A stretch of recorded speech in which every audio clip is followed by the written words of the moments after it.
Hello everyone and welcome to SuttonsDaze. My name is Lisa in case you didn't know. So today we are doing Canuary. Yes we are. Well, all month we're doing Canuary. In case you didn't know about it, there are links down below to take you to the actual channels that are participating in this collaboration. So our friends Rachel and Todd, that 1870s homestead, had a family emergency come up, and so they couldn't do today's video, but I'm here filling in their spot. I hope you'll bear with me. Today we are going to be canning some ground sausage. If you follow along for our pantry challenge, we've been doing this for 6 years now. We went through an inventory of the freezers. I went through an inventory of the freezers, okay? And I found out that I have quite a bit of ground sausage in there, and I want to make room. So I'm going to be canning some up to put on the shelves, and that makes it shelf stable. It's perfect for making gravy. If you make sausage gravy, it's perfect for making sausage gravy. I use it in addition to ground beef in different recipes like my goulash. I'll link those. It's a great way to add oomph to your meal, right? And it's all cooked. It's all done. If you want, just brown it up. If you want, to make the gravy, it's super simple to make the gravy with this. So I love having canned ground sausage on my pantry shelves. It is one of my favorites. Okay, who am I kidding? Protein. Protein is my favorite thing to put on the shelves. So we're going to empty out the freezer, not all of it, but a lot of it, and we're going to put it into jars. And I hope that you will come along for this adventure today, and we will show you the safe and approved way to do this. There are 3 things you need to start off with this, and one of them is ground sausage, right? And the other one is a pot, and then this tool right here will make your life so much easier. I promise you. It's a meat chopper. It's a meat chopper. I'll show you how I use it. But there's a link down below if you agree with me, because these are amazing. They're incredible. I wanted to cover a couple of safety facts first. There is no approved method for raw packing ground meat, and I'm going to explain why here. Because if you've noticed, when you can proteins, okay, it cooks during the canning process. So if you put the raw packed ground beef in the jar, it is cooking it down and making that into a ball. It becomes a significant density issue, okay? So there's no way to confirm that the meat in the middle has been cooked properly to the right temperature to kill off any organisms. You cannot raw pack ground meat. I've done it all the time and I'm still here. I don't care, okay? I'm here telling you the safe and approved way to do it. You risk your family's life the way that you want to. I am going to do it the approved method. I hope that you do also. And that is what we're going to show you how to do today. We had a bunch of sausage in the freezer that we found during inventory. I knew it was there. I didn't know how much. I want to make that shelf stable because I have little faith in our electrical grid, and with everything that they're piling on top of it, I think that it's making it a lot more insecure, which gives me a little panic when I've got a couple freezers full of meat, right? I'm going to put it in jars, make it shelf stable. It makes the most amazing sausage gravy that you've ever had. Super simple also. It is a great thing to add into recipes so that if you normally do like ground beef, cut the ground beef in half, use the sausage, and it adds such an amazing flavor to it. I do that with my goulash for Phil. It's so good. It's just so good. I love it. So let's get started and I'll show you what I do canning ground sausage. I love, as you know, having my shelf stable meat.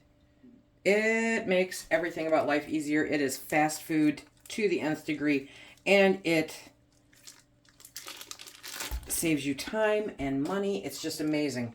So we're going to take the defrosted meat, okay, and put it into a pan, and then we're gonna cook it all up. Now, you don't want it like crunchy brown, but you want it cooked. So we're gonna do that. Obviously, this is from, or I hope it's obvious, this is pork from the pigs that we raise, okay? And I made a phone call to the processor, I think it was last year, and said, I've got people asking what are the spices in the sausage. And the only thing that I remember, there was a couple of things, but the only thing that sticks to my head is that they actually put powdered ranch mix into the sausage. And I'm like, I love this flavor. So is it breakfast sausage? I don't know. That's what I use it as.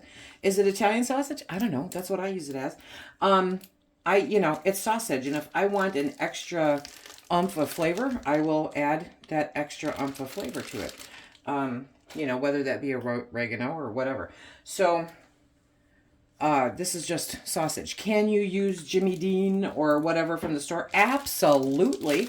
Highly recommend it. I have seen so many sales on ground sausage, right, that I'm like, oh gosh, I don't know if I should take advantage of it. I'm glad I didn't, because I have so much in our freezer from our own pig.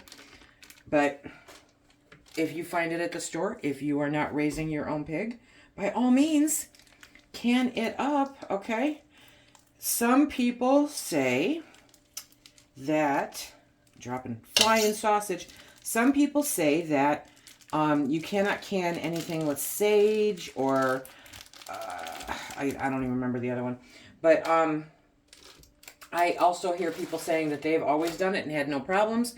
I really, like I said, I season my stuff afterwards. So if you get a sausage that has sage in it, it should be fine. Honestly, it really should be fine. Okay. So I'm hearing, how do I say this? I'm hearing people say that this is what they've always been told, but I have not heard anyone say that this has actually happened to them.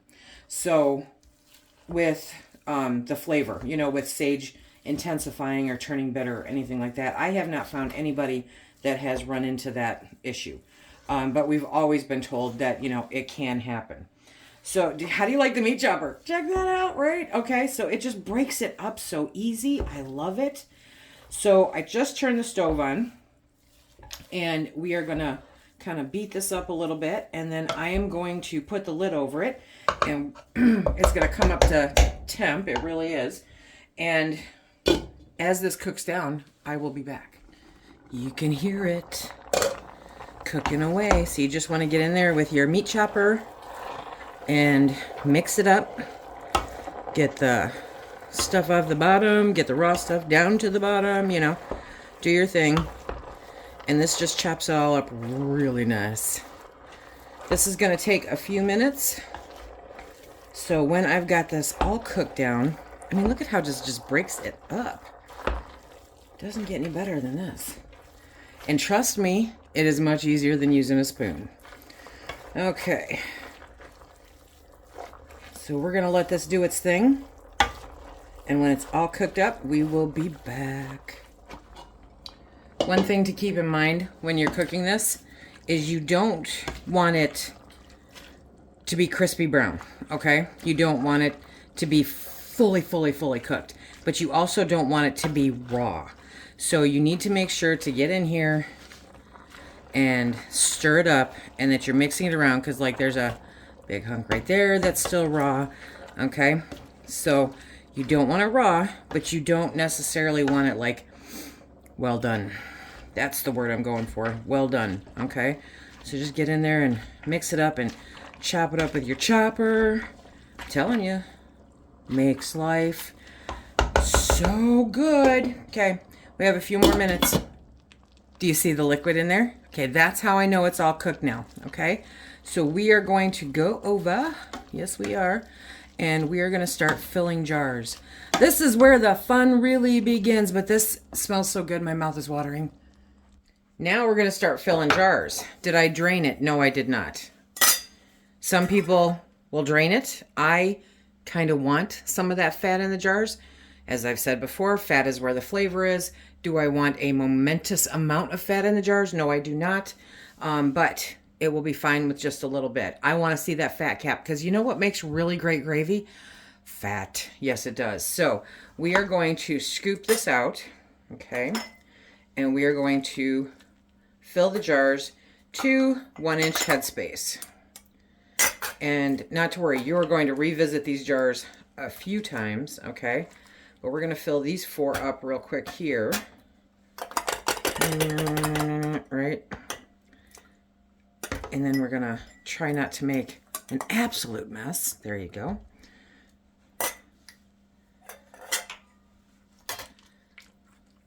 This is the same way that you do ground beef. So ground beef or ground sausage, this is the way to go. I do not believe that there is an approved method yet for canned poultry, which means turkey or chicken. But that means, quite honestly, that they haven't tested it yet, okay? They have not tested it yet. So now we've got these 4, and I have my electric kettle is over there heating up water, and I am going to grab my Pokem stabber. I have a Pokem stabber. Yep, it's right here. It's right here. Okay, we're going to bring you down. So as you saw, I just spooned in the meat. I didn't do anything else, right? But now I'm going to take my Pokem stabber and I'm going to do this because it settles more. So see how much more now I can get into that jar? I mean, look at this one. It's full, right? And by the way, these are hot. So I'm just going to go around like this and we've brought it down. So now that one is comfortably at an inch headspace. So we're going to do that to these. There we go. And this was approximately 9 pounds of meat. Okay. So I brought out 10 jars just in case, because you never know. You never know. But this gets the ones that, you know, I just scooped it into the jar. So there's going to be space in the jar. Okay. And so these 2 I'm going to leave alone, but these 2 I'm going to add just a little bit more to before we add the liquid. There we go. Can you can it like this? No, not approved, not safe. And I'm going to explain why as soon as I go grab my water. I have the ground beef in the jars. I have, you know, poked around in there a little bit, kind of settled it. Now we're going to add hot water. And it literally doesn't take very much at all. I mean, you see that right there, right? So we're going to add hot water until we get to an inch headspace. And then we're going to go back with our Pokem stabber. And we're going to debubble. But this also ensures that the liquid gets all the way down into the jar also and isn't sitting on top of some kind of air pocket, which is not good. Oxygen is your enemy with food preservation. Period. So if this settled it enough to where it went under that inch headspace, okay, then you can add more liquid, not a problem. Why do you add the water? Very simple. Okay, we're going to go back to high school chemistry kind of here. The liquid acts as a conduit to allow the heat to completely penetrate the contents of the jar so that even the stuff in the center of the jar, dead center of the jar, top, bottom, side to side, right, gets to that heat, gets to that temperature that it needs to kill off any bacteria. Very, very important. So you need that conduit in the jar to make sure that it is safe. When you are ready to use it, you will be amazed, and I'll show you. You will be amazed at how little liquid is actually in the jar. So don't let that dissuade you from doing this. This is a very important step that needs to be done. Next, as I do with almost everything, I'm going to use vinegar and a paper towel, and I'm going to wipe the rims, okay? Especially when it's a pork product, because inevitably, even if you're using a funnel, you will get some kind of the contents onto that lip. It's going to happen. It just does. Now we are going to use 4 Jars Canning Lids, sponsors of Canuary.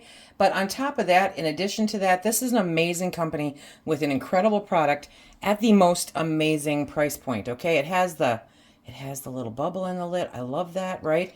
And the compound is super thick. It's fantastic. These seal like a dream. Like a dream.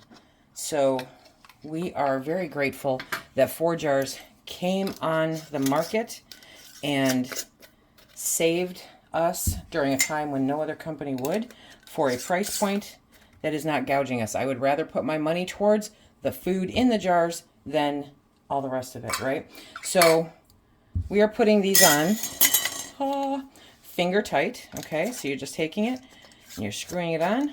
Wow, those are hot. Okay, until they stop moving. That's it. That's all you got to do. That, my friends, that one could be a little bit more. Okay, finger tight. If you do them too tight, it does not allow the excess air in the jars from that inch above, right? Does not allow that to evacuate. And that's a very important part. It needs to come out, and that's what happens during the pressure canning process. So we are going to continue filling up our jars until they are all in the canner. You see how that liquid went in there? That's the liquid from the pot. So that is not only the juice and the meat, you know, the juice from the meat, but it is some of the fat, because sausage is fatty. That's what sausage does. Okay, and that's just fine, because like I said, fat is where the flavor is. Okay, and so now we're going to poke them, stab her down. We're going to add a little bit more until we have approximately an inch headspace. We're going to set that aside to fill with water. Ding! Don't you just love the ding? Ding! Okay, so we'll do that again, because as you get to the bottom of the pot, that's where obviously, you know, a lot of the liquid resides. So I don't go out of my way to scoop it up. It's just there.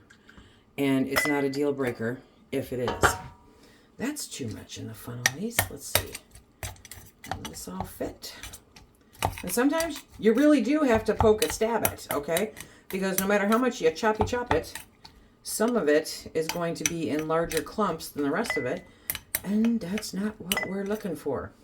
Okay, so we just keep moving it around, and you see how right? So when we add the liquid, there we go.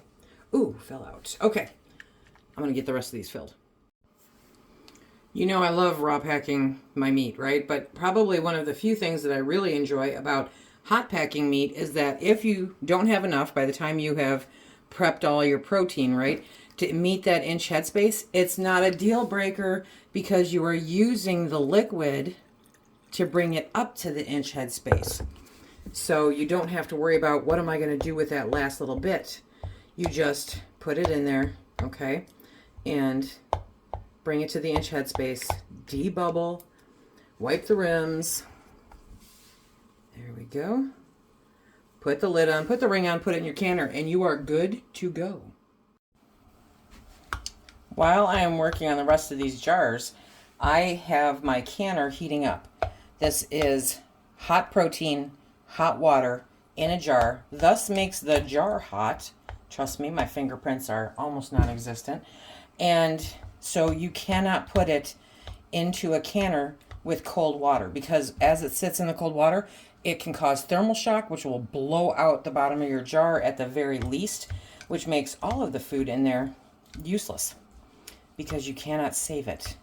Glass shards are not something you ever want to be exposing you or your family to, okay? So make sure that, see, that's got too much in it. I have to get a spoon. Make sure that your contents, your jar, and the water in your canner are close in temperature. So I noticed this one's riding a little high, so I'm going to take some of that out and rehome it. Yes, I am. Okay. And we keep going back to debubbling. It's all good. Yay! Okay. This smells so good. It just smells so good, you guys. Oh, boy. Okay, so, like I've said, I don't know, a lot. When you put your rings on, a lot of people ask, you know, is it okay if my rings have some rust on them? As long as the rings go onto the jar, you're good to go. There we go. As long as they twist on the jar, you're good to go. Okay, they are not an engagement ring. They are a tool. So, if you have tools that get used, they are going to look used. Some people, there's always a conversation about vinegar in your canner, right? and especially if you're rural like I am, you can have hard water. And hard water can make it so that when your jars come out of the canner, the glass themselves is cloudy. I don't put vinegar in my canner because it impacts the rings. It tarnishes them much faster. It is just as easy for me to grab vinegar afterwards and wipe down the jars, and it takes it off. It's not a problem. Quite simply put, if you have a screwdriver or a hammer that doesn't look like it's been used, then you're not using it and it's not serving a purpose. These are being used, and this bad boy looks like it's been used, right? But it still screws on the jar, and so it is still good. Also, I don't know if you noticed, wide mouth, okay? I did not specifically seek out wide mouth. That was what was easily accessible and available, so I just grabbed those. You can do this in regular mouth jars. No harm, no foul. It all works. It all cans. So now we're going to bring the canner, we're going to put the lid on, bring it up to a steady stream of steam. Check out literally of my videos from last year, and it shows you how to tell if it's a steady stream of steam, as I was saying. So any of my videos, you'll see a thing where I show you about the steady stream of steam. So we're going to skip forward. I'm going to do all this, and I'll be back when it comes out of the canner. I forgot to mention, we are going to can these for 75 minutes because it's pints. You can do quarts, absolutely. Those go for 90 minutes. There will be a link down below to show you all of the who's, what's, wherefores as far as the National Center for Home Food Preservation, okay? If you want to put it in half pints, absolutely, you can do so. You still have to can it for the pint time, though. Now comes the fun. We're going to start pulling the jars out of the canner. This is when it's good. Okay. Look at those. Awesome. Doubly awesome. I love having canned sausage on my shelf. It is the perfect way to preserve it so that it's convenient and easy, tasty, delicious, all around wonderful. Everything smells so good. It's all good. Look at that. Bubble, bubble, bubble. Okay. Wide mouth jars for me are a little more difficult to get out of the canner, but they still work really well. Love it. So we are going to put these on the mat here. We're going to let them sit for 24 hours, and then we're going to check to make sure that they've all sealed. If they don't, okay, then you take the one that didn't seal, or the two, or whatever, and you put them into your fridge or use them right away. Yes, you can reprocess them. No harm, no foul.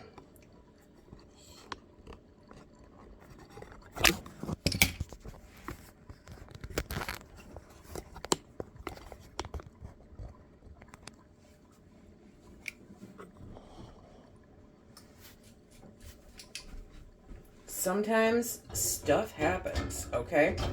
But it's all good.